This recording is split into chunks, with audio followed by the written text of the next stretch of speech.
Scientifically ये बात proven है कि आपका जो माइंड है, आपका जो ब्रेन है, वो रियल डेंजर और आर्टिफिशियल डेंजर में फ़र्क नहीं कर सकता। इसी तरह जब आप अपनी लाइफ में कोई भी काम करते हैं, कोई भी ऐसा काम करते हैं जो आपको अपने कंफर्ट ज़ोन से बाहर निकालता है, जो आपको अपनी रूटीन लाइफ से बाहर लेके जाता है, तो आपका माइंड उसको एज़ ए डेंजर ट्रीट करता है। Hello and welcome to my channel. My name is Nabil Asim. I'm a motivational speaker, a corporate professional and a life coach. And yes, I do drive BMW.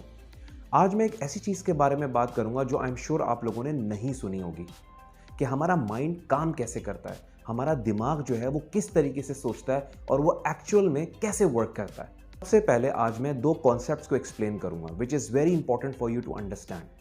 पहला concept ये है कि scientifically ये बात proven है कि आपका जो माइंड है, आपका जो ब्रेन है, वो रियल डेंजर और आर्टिफिशियल डेंजर में फ़र्क नहीं कर सकता। फॉर एग्जाम्पल, अगर कोई बंदा आपको कहता है कि यार उस जगह पे आग लगी हुई है, तो माइंड नहीं भी देखेगा लेकिन तब भी वो आपको वहाँ जाने से रोक देगा। क्यों? क्योंकि वो कभी भी ये डिफ्रेंशिएट नहीं कर सकता कि ये रियल डेंजर है या आर्टिफिशियल डेंजर है। इसी तरह जब आप अपनी लाइफ में कोई भी काम करते हैं, कोई भी ऐसा काम करते हैं जो आपको अपने कंफर्ट जोन से बाहर निकालता है, जो आपको अपनी रूटीन लाइफ से बाहर लेके जाता है, तो आपका माइंड उसको एज ए डेंजर ट्रीट करता है। यही चीज़ आपको बेचैन कर देती है। तो ये हो गया पहला कॉन्सेप्ट। दूसरा कॉन्सेप्ट है कि आपका जो माइंड है या आपकी जो बॉडी है, एक्चुअली वो इस दुनिया में सर्वाइवल के लिए बनी है। वो इस दुनिया में अपनी बका को बरकरार रखने के लिए बनी है। अब इसका क्या मतलब है? इसका मतलब ये है कि जब अल्लाह ने इंसान को इस दुनिया में पैदा किया तो वो वीक था। जो बाकी जानदार यहाँ पे रहते थे या जिस तरह का यहाँ का स्ट्रक्चर था, जो एनवायरनमेंट था, उसके मुकाबले में इंसान बहुत वीक था। तो अल्लाह ताला ने इंसान के अंदर ये चीज़ डाली कि वो किसी भी किस्म के हालात में अपने आप को सर्वाइव कर सके। इसका मतलब ये है कि जब उसको कोई भी डेंजर नज़र आएगा या कुछ भी नज़र आएगा, चाहे वो रियल हो या आर्टिफिशियल हो, वो उसको प्रोटेक्ट करेगा, वो उसको सर्वाइव करेगा, वो उससे दूर जाने की कोशिश करेगा। अब मैं इन दोनों कॉन्सेप्ट्स को मिला के अपनी बात एक्सप्लेन करता हूँ। जब भी आप ज़िंदगी में कोई इनिशिएटिव लेने के लिए जाते हैं, लाइक फॉर एग्जाम्पल आप कहते हैं कि मुझे बिजनेस स्टार्ट करना है। बिजनेस करना हमारी सोसाइटी के हिसाब से एक डेंजर बन चुका है, जो सिंपली आपको बताया जाता है कि यार पैसे लूज हो जाएंगे। इसी वजह से जब आप जब इनिशिएटिव लेते हैं ये काम करने के लिए कि यार मुझे बिजनेस करना है, तो आपका माइंड फौरन उसको एक डेंजर के तौर पे लेता है और आपको बेचैनी पैदा हो जाती है। उसके अलावा सेकंड चीज़ क्या होती है कि चूंकि आपका माइंड और आपकी बॉडी सर्वाइवल के लिए बनी है, तो वो हर हाल में उस डेंजर से आपको दूर रखेगी। और यही वजह है कि दुनिया में बहुत सारे लोग जब भी कुछ अच्छा काम करने की कोशिश करते हैं, या अच्छा नहीं मतलब कोई भी ज़िंदगी में आगे जाने का इनिशिएटिव लेते हैं, तो वो अपने कंफर्ट जोन से बाहर जाते हैं। जैसे ही वो अपने कंफर्ट जोन से बाहर जाते हैं, उनका जो सर्वाइवल मोड है वो ऑन हो जाता है, जो उनको बताता है no, there is a danger outside.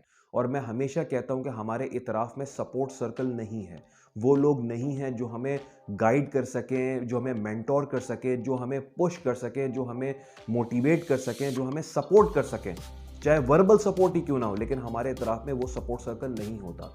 तो इस सपोर्ट सर्कल की एब्सेंस की वजह से जब भी हम कोई इनिशिएटिव लेने की कोशिश करते हैं, तो जैसा मैंने एक्सप्लेन किया कि हमारा सर्वाइवल मोड ऑन हो जाता है और उसको एक डेंजर के तौर पे दिखाता है। सर्वाइवल के बाद अगला जो मोड है वो है अचीवमेंट का। अचीवमेंट लेने के लिए वही वाली बात, आपको अपने कंफर्ट जोन से बाहर निकलना पड़ता है। तो जब आपको ये चीज़ समझ में आ गई है कि आपका माइंड इसी तरह काम करता है और वो रियल और आर्टिफिशियल डेंजर में फ़र्क नहीं कर पाता, तो इसके बाद आपने क्या करना है कि अपने माइंड को ट्रेन करना है। ये कैसे होता है? ये मुसलसल अपने माइंड और अपने दिमाग पे काम करने से होता है। ये इस तरह होता है कि आप अपने कंफर्ट जोन को आहिस्ता आहिस्ता उससे बाहर निकलते हैं, अपनी लिमिट्स को पुश करते हैं, इनिशिएटिव लेते हैं, और जो भी बेचैनी आपके माइंड में हो रही होती है, आपके दिमाग के अंदर चल रही होती है कि यार मैं कुछ गलत तो नहीं कर रहा या कुछ ऐसा तो नहीं हो गया, आप उसको साइड में रख के ये अंडरस्टैंड करते हैं कि चूंकि आपकी बॉडी और आपका माइंड इसीलिए बना है कि आपको किसी भी डेंजर से प्रोटेक्ट कर सके, इसीलिए वो ऐसा रिएक्ट कर रहा है। लेकिन जब आप आहिस्ता आहिस्ता अपने कंफर्ट जोन से बाहर निकलेंगे, स्टेप्स लेंगे और आगे जाएंगे, वैसे वैसे आपका माइंड इस चीज़ को अंडरस्टैंड करना शुरू कर देगा। मैं हमेशा ये कहता हूँ कि ज़िंदगी को, लाइफ को समझने की ज़रूरत है। ये सारी चीज़ें बड़ी साइंटिफिक हैं, बड़ी मेथोडिकल हैं। हमारा माइंड किस तरह काम करता है ये हमें समझना चाहिए। सपोर्ट सर्कल क्या होता है हमें समझना चाहिए। ये सारी चीज़ें हम समझेंगे, जब ये समझ में आ गई तो success will be very easy और आप बहुत ही कामयाब इंसान बन जाएंगे। So that's all about today's video. Thank you so much for watching. Do subscribe my channel and keep watching my videos. Thank you.